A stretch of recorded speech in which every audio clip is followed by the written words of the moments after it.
So today I thought we would talk about just this new term floating around, right? This new idea, this new I don't really know what to call it, just because what is it exactly that, when people say psionics, what do they mean? Do they all mean the same thing? What does it include? How does it make people feel? Um, you know, how does it fit into the UFO community? What impact, good or bad, does it have?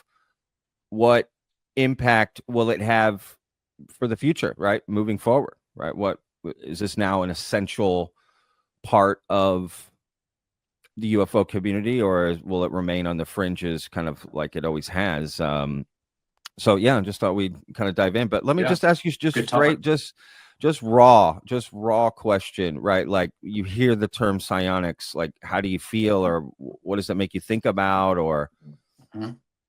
Um, I believe that people have a psychic ability. What we call it, it doesn't matter much. I think it's a cool term. I think it's maybe rebranding, like we rebranded UAP, or UFO. So I like the term. I believe in the phenomenon. I'm interested about why the UFO community is very interested in it, because they are different things. There's a few things that link it, right? Aliens, let's say, typically communicate, via telepathic means. But that's something to talk about. Is sort of why the interest. Maybe people are interested in the UFO phenomenon as a part of a broader phenomenon of the unknown, the unexplained. I know I am, so I'm assuming others are too. yeah. So when you hear psionics, you think psychic abilities, essentially. And when you say psychic abilities, what do you mean by that exactly? Do you just mean mind to mind, or is there more to it? It's probably more to it, but the way I've in my nascent stage of understanding is the ability to know things that certainly read minds, or to be at a high level of consciousness that can predict things, maybe induce situations.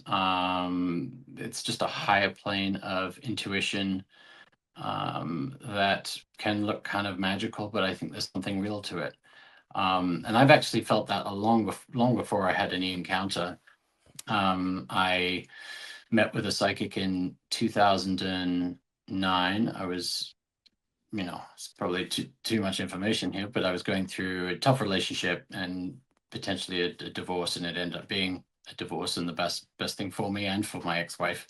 But I went to one and was very skeptical going in. I was desperate, and they didn't know my name. Well, they knew my first name, but you know, um, she knew stuff that it was impossible to research, that no one knew. And I remember the first 3 4 minutes, she was giving me information, and some of it was feelings, like how I'm feeling, but a lot of it was facts that no one knows except me.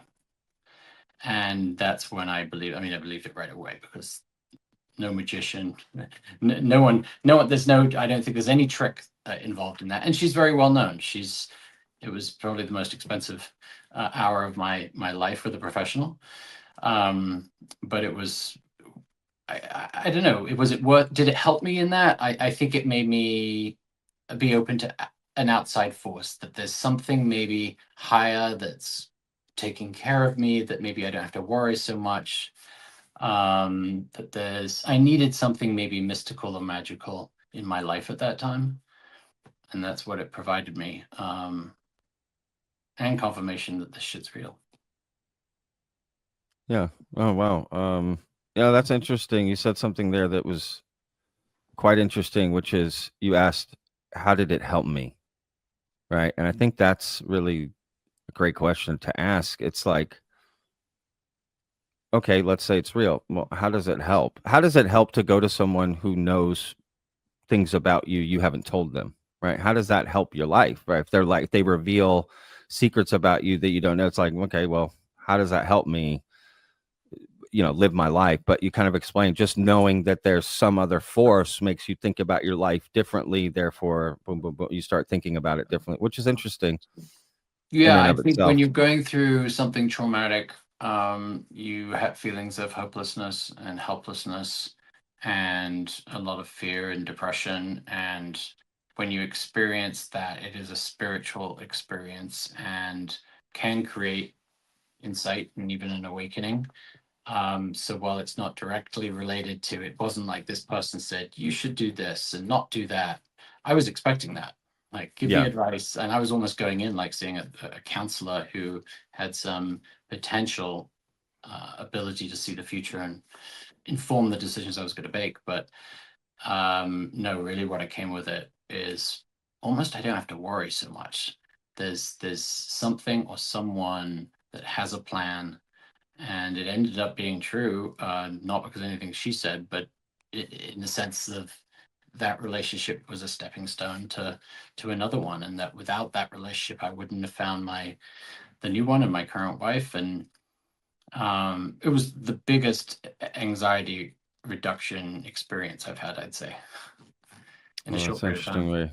Yeah, that's an interesting way to put it. Anxiety reduction experience. Yeah, I mean, I hear what you're saying, which is interesting, just considering your background, that you wouldn't go to, you know, a psychologist or so, you know what I mean? Someone Mhm. like I don't know, a friend, or you get a referral or something. Hey, I need to talk about this. Yeah. What made you go to the psychic? Was it just last? I don't know why the psychic exactly. hmm Yeah, and I did go to those other folks. I went to friends and therapists, as one typically does in those situations. But Yeah. it was so my ex-wife had seen the person and was talking about it for years, and Uh, she encouraged it. And then randomly, I was at a doctor's appointment in Connecticut, and this person is located in Colorado. And I met this person in Connecticut who was a physician, very grounded kind of guy, and he told me about her, and he said it's the real deal. Like, and someone I kind of trust, I'd known for 10 years. sure. And I became curious too. When you're in a vulnerable state, you're more open to just, I don't know, more spiritual things or things outside of your normal everyday way of thinking. Sure. Um, so yeah, it was. I would say it was a religious experience, but it was, I didn't stop thinking about the phenomenon at all at that point. But it kind of made sense when I think about it. Like, I know the power of intention, mood, attitude on human behavior, how it impacts people. I've always had a very strong intuition about other people's emotions. I feel them. I just met a client, several clients in the DC area, and I feel the emotion that they are experiencing before I go in. Now, that's not psychic ability. That's just, I think I'm just emotionally attuned to my environment and to the people in it, especially if there's people that are hurting and find it hard to communicate that pain.